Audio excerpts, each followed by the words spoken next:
As we move into President Obama's second term and we look back over the last 4 years, one of the most striking developments in the field of human rights is that America has simply failed to move beyond the Bush years.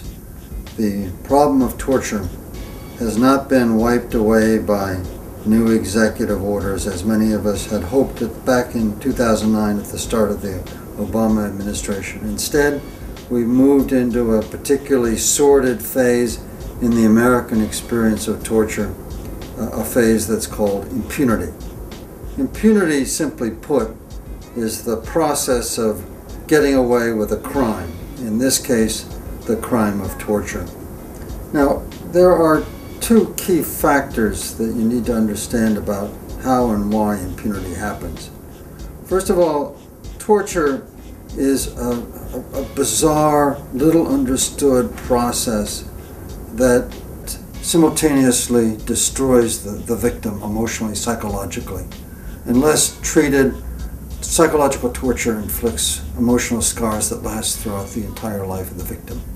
But it simultaneously empowers the perpetrator. So the perpetrators and the officials who authorize their actions are not repentant. They don't feel remorse, regret. They don't review their lives. Instead, they're infused with a sense of themselves as Nietzschean supermen who stride across the landscape, demanding first of all impunity and then later vindication. The history's judgment affirms that they were correct. The second factor or facet that explains how and why America has moved to impunity, to allowing the perpetrators to get away with the crime of torture, is that in the years after 9/11, American mass media saturated screens large and small across America with images of torture. The television show 24, feature films such as The Passion of the Christ, Casino Royale, video games such as the World of Warcraft, and the torture as depicted on these screens, large and small, was not only effective, but it was enticing, even erotic. So the lack of penitence or regret on the part of the perpetrators and the normalization of torture for the American people through mass media since 9/11 is the background that has allowed America to move through 5 distinct stages to achieve full impunity for the crime of torture. Step 1 is blame the bad apples. This happened right after CBS television broadcast those famous, now notorious photographs from Abu Ghraib prison showing American soldiers standing by smiling while Iraqi prisoners were stripped naked and subject to humiliation. And Donald Rumsfeld, our Secretary of Defense at that time, said that this was the work of a very few American soldiers. Media commentators across the country mimed the words of the then New York Times columnist William Safire in branding these ordinary military police men and women as creeps. And there were a dozen Pentagon investigations of the abuse at Abu Ghraib, which, with some reservations and some exceptions, essentially blamed those bad apples. And those bad apples were put on trial, convicted, and they are serving or have served their prison terms. The second phase in the American process towards full impunity was to invoke national security. And this was done during the first years of the Obama administration, above all by former Vice President Dick Cheney and his daughter, his collaborator, Liz Cheney. And in essence, Dick Cheney argued in television appearances on Fox News and in his memoirs published last year that these enhanced techniques, which is a Bush administration euphemism for this psychological torture that the United States used upon the people at Abu Ghraib and U.S. prisons worldwide, these enhanced techniques saved thousands of lives. Sometimes Cheney says 10,000s of lives. Sometimes he says hundreds of thousands of lives. The third phase in America's march to full and perfect impunity is invoke national unity.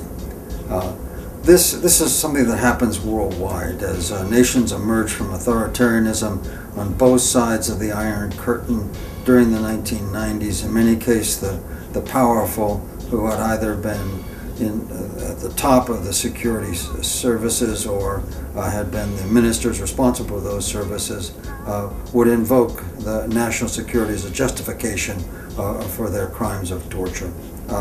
And in the United States, this was done by President Obama in April of 2009, basically his 4th month in office, when he visited the CIA headquarters at Langley, Virginia, and he said basically this was done by a small number of Americans, this happened in the past, and now it's time for us to put this all behind us and move forward together.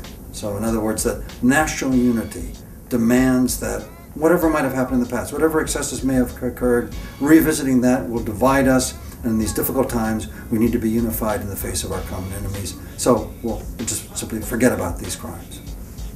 The 4th phase, the penultimate phase in the process of impunity, is a phase in which the perpetrators seek not just exoneration, that's to say getting away with it, but they seek vindication, that's to say affirmation that what they did, the crimes they committed, were necessary and justifiable. And the United States reached this 4th penultimate phase in the process of impunity in April of 2011, when the Obama administration finally killed Osama bin Laden in Pakistan. And almost immediately, an a cappella chorus of Republican neoconservatives who served in the Bush administration came forward to claim that somehow the enhanced interrogation, the tortures conducted by the Bush administration nearly a decade before, had led those Navy SEALs to Osama bin Laden in that house inside Pakistan. And although Senator John McCain visited the CIA, reviewed the evidence, and said that no, that was not true, nonetheless, the Republican conservatives won that media battle, and in a very short time thereafter, the U.S. Attorney General Eric Holder announced the end of all investigations into 100 cases of CIA abuse of detainees in custody. And in effect, through that process, that stage in the process, the perpetrators, the CIA perpetrators, and the powerful in the Bush administration who had ordered them to conduct these tortures had achieved full impunity for the crime of torture. The 5th and final stage in the process of impunity is to seek the verdict of history, to rewrite the past, to rip it apart and put it back together in a way that it, if you will, puts the seal of history, affirming that the crimes committed through the acts of torture were somehow necessary for national security, that indeed they succeeded in protecting the country. And this was done actually for the 10th anniversary of the 9/11 attacks in August and September of 2011. First in August, when former Vice President Dick Cheney published his memoirs, he claimed that the application of CIA enhanced interrogation techniques, his euphemism, the Bush administration's euphemism for torture, turned a captured terrorist named Abu Zubaydah into what Cheney called a fount of information that gave up critical intelligence that saved hundreds of thousands of American lives. And then 2 weeks later, a former FBI counterterrorism officer named Ali Soufan, who was actually present and led the interrogation of Abu Zubaydah, published his memoirs titled Black Banners, in which he put out a very different account, saying that in that safe house in Thailand where Abu Zubaydah was confined, there were 2 teams operating, an FBI team under his leadership that used empathetic techniques, no coercion, spoke to Ali Soufan in Arabic, gained accurate, useful intelligence. And then there was a CIA team that used these aggressive, enhanced techniques, sound blasting, sleeplessness, heat and cold, denial of food. The CIA techniques in 4 successive trials between FBI and CIA techniques, the CIA techniques consistently failed to extract information, and the FBI techniques in every instance succeeded in eliciting new, useful intelligence from Abu Zubaydah. Now this this fundamental yet fragile truth was concealed from the American people because the CIA imposed 181 pages of excisions from Abu Zubaydah's memoirs that turned those passages into a kind of rat's nest, a maze of black lines that no ordinary reader can possibly understand. And Dick Cheney's memoirs, of course, weren't censored. And then in April of this year, 2012, a man named Jose Rodriguez, who was head of the CIA counter-terrorist cell during the period when Abu Zubaydah was interrogated, published his memoirs in which he claimed that the FBI claims of success with empathetic techniques, that those claims that somehow non-coercive method works were what he called, he actually used the full word, BS. And that he claimed that the CIA enhanced interrogation techniques, torture, worked brilliantly, worked effectively to save American lives. So in effect, by the excisions from Ali Soufan's memoirs and the publicity given to Cheney's memoirs and Jose Rodriguez's memoirs, the media battle has been won.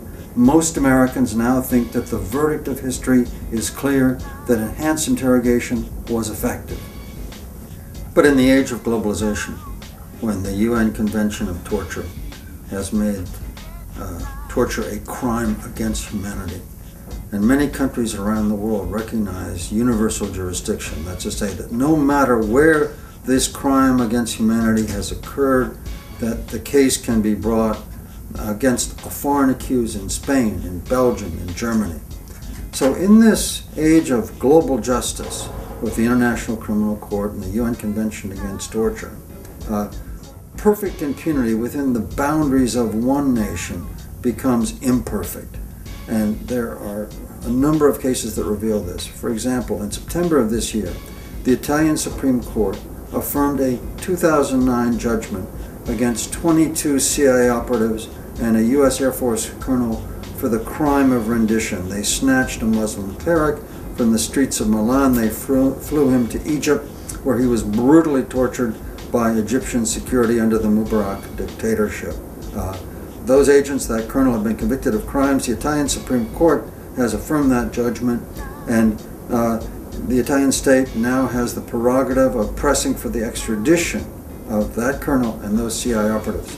Moreover, there have been investigations across Europe. Right now, London Metropolitan Police are conducting a criminal investigation of top British intelligence officials in MI5 and MI6 who collaborated with CIA alleged tortures at Guantanamo. The Polish government is right now conducting an investigation of the former chief of Poland Security Service for collaborating with the CIA in opening a black site, a secret prison for the interrogation of Al-Qaeda suspects inside Poland. This is a crime against the European Human Rights Convention.